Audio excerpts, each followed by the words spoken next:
Kembali lagi di Cerita Cinta Channel. Jangan lupa like, comment, and subscribe ya. Terima kasih. Sementara Ajeng tengah menikmati masa-masa menjadi ibu muda yang sesungguhnya, Ruby sudah berjalan sebulan lebih dan semakin terlihat tumbuh sehat dan pintar sesuai dengan bulannya. Siang itu mendapat kunjungan dari Abi dan pernyataan dirinya yang saat ini telah mengambil keputusan. "Aku tengah mengurus perceraian dengan Vivi," ucap Abi siang itu. "Aku menunggu giliran," jawab Ajeng yang membuat pria itu tercengang. "Apa maksud kamu? Aku sudah berjalan sejauh ini, masih belum yakin?" tanya Abi tak habis pikir. "Sulit mas, karena hati tak bisa dibohongi, apalagi belum ada cinta yang bersemayam di antara kita." "Bukankah ada cinta di antara Ruby dan kita? Apa itu kurang cukup untuk membuktikan bahwa kita harus bersama?" Abi yakin seiring berjalannya waktu, rasa cinta yang tulus itu akan tumbuh di hati mereka. Bahkan sekarang saja, ia mulai merasa condong dan tak bisa terlepas dari bayang-bayang Ajeng dan juga anaknya. "Bukan itu yang mau aku dengar. Aku bahkan tidak peduli seandainya kamu mau bercerai atau tetap bersama Vivi. Kalian sama-sama memanfaatkan kami, tidak ada bedanya sama sekali." "Apa maksud kamu, Ajeng?" sentak Abi greget dan jelas tak habis pikir.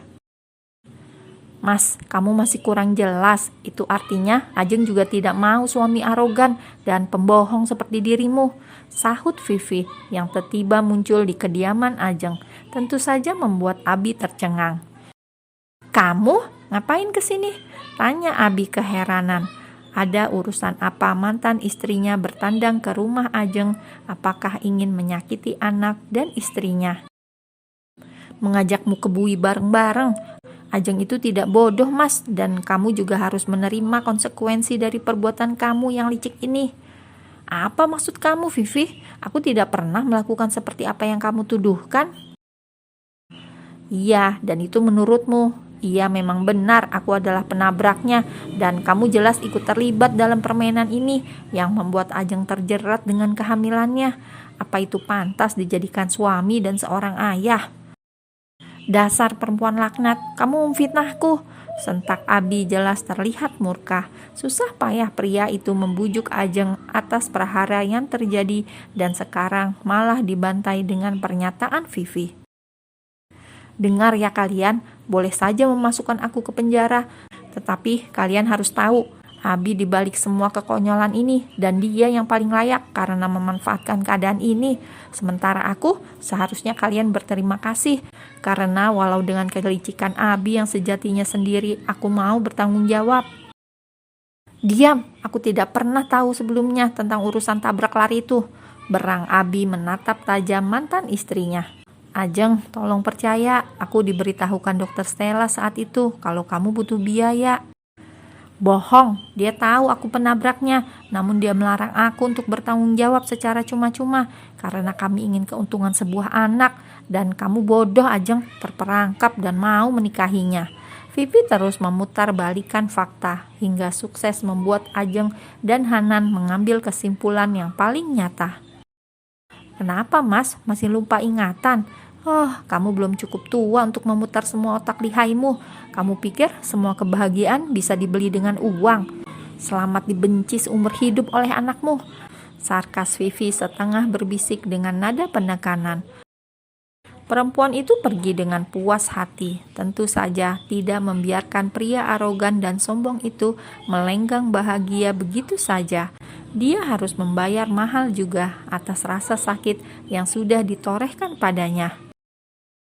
"Ajeng, aku harap kamu percaya padaku. Sumpah demi Allah, aku tidak pernah terlibat.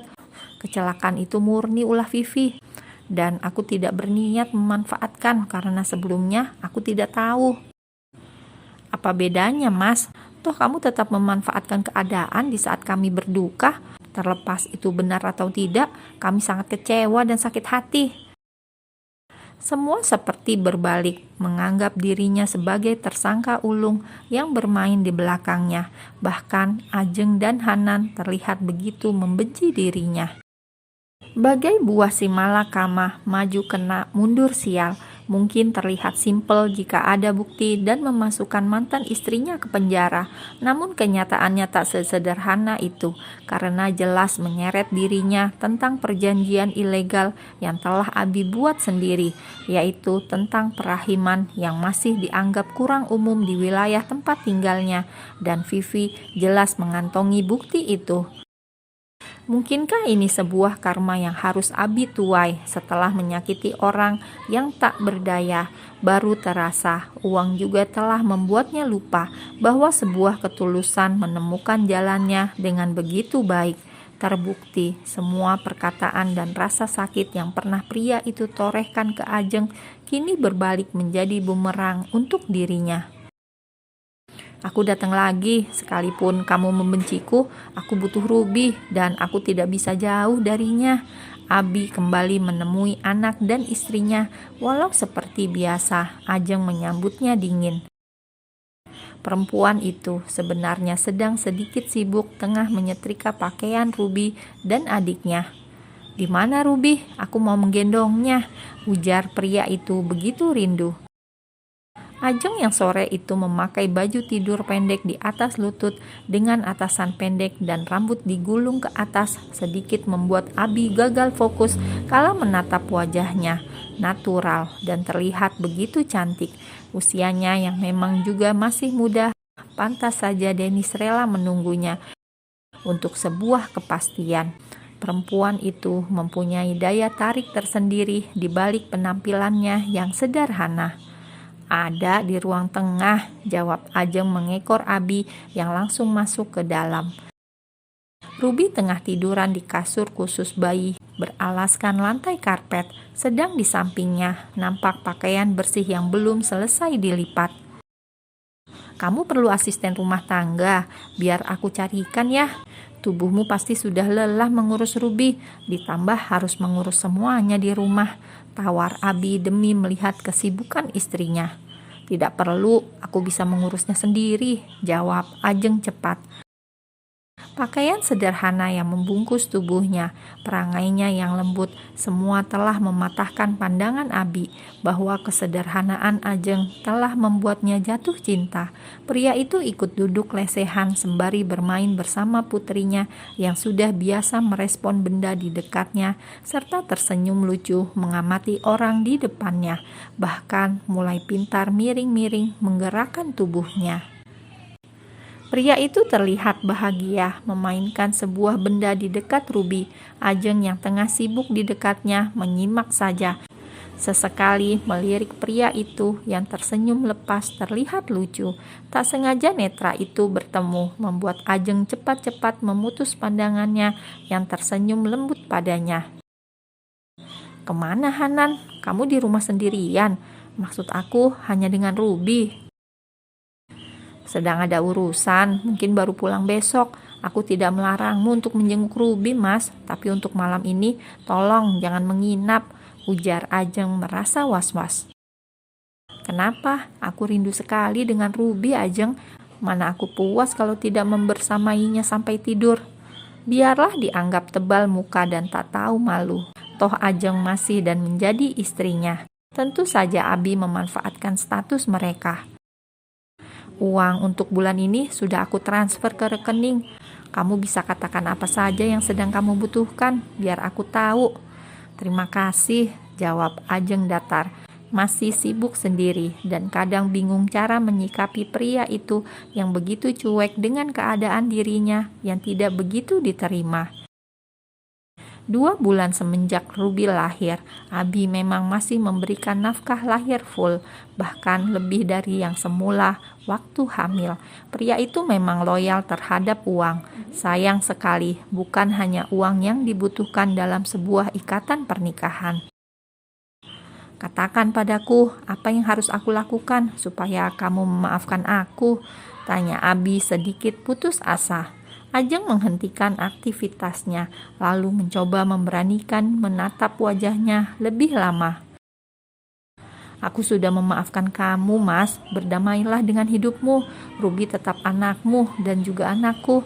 Tolong ceraikan aku," pinta Ajeng lembut. Keputusan yang sulit untuk Abi sebenarnya, karena pria itu sekarang berbalik mencintainya. Aku menyayangi Ruby dan aku juga menyayangi ibunya. Bagaimana bisa aku menjatuhkan talak untuknya? Sangat tidak adil. Selama bersamaku, bahkan aku belum pernah membuat istriku bahagia. Beri aku kesempatan untuk menebusnya. Mohon Abi sungguh-sungguh, raut wajahnya mendung. Gamang berada dalam dilema. Ajeng belum menemukan petunjuk apapun, walaupun lambat laun mulai melihat peringatan Abi yang jauh lebih baik. Bahkan semenjak masuk ke ruang operasi, Ajeng tak pernah lagi mendengar suaranya yang terdengar menyakitkan. Pria itu begitu banyak berubah. Perempuan itu tidak menanggapi perkataan Abi. Sibuk wira-wiri merapikan pakaiannya ke lemari dari ruang tengah ke kamar.